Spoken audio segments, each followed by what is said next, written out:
the intake manifold, which still has some hard to remove old gasket material that has to come off. And I'm going to pressure wash it too because it's too filthy to put on the engine.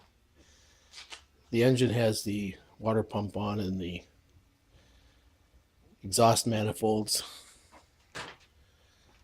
and the starters in place, fuel pump.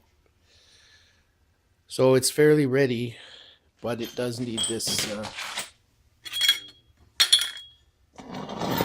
intake manifold, which, as you can see, is still filthy. So we'll clean that up momentarily. Pressure washer to clean the intake manifold and take off some of the old gasket material and the crud that we need to remove before we put it on the engine.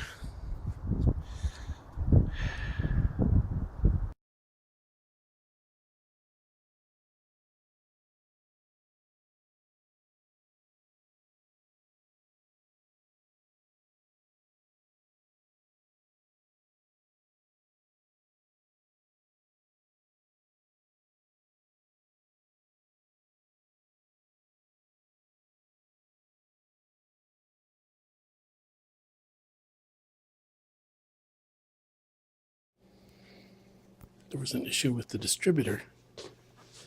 As you can see, this is all melted to where the coil goes. You can see. And what it did to the coil was burn it away.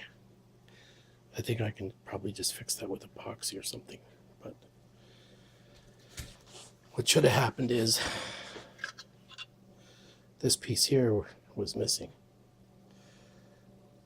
with this, the spring and the insulator.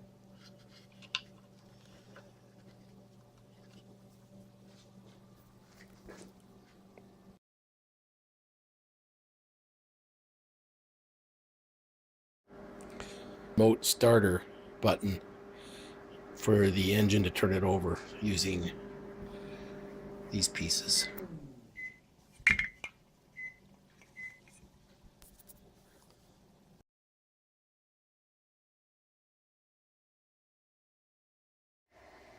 Battery up right now.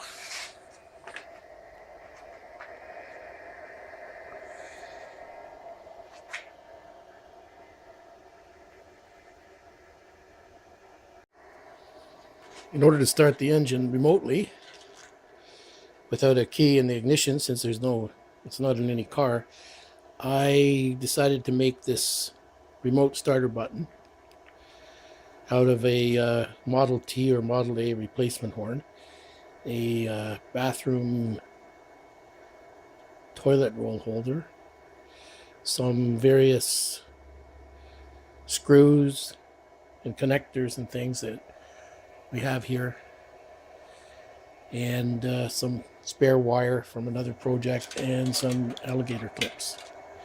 Anyhow, it saves about $25 from the store, and it's actually a lot sturdier. I read reviews of them, and they were saying they do things like fall apart after several uses, or the wires were so small they burnt up, the alligator clips broke apart, that kind of thing. Anyhow,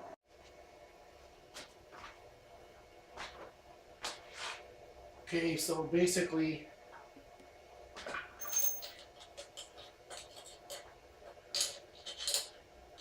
you can put this on, attach it to the starter solenoid, and then press it and the engine will turn over.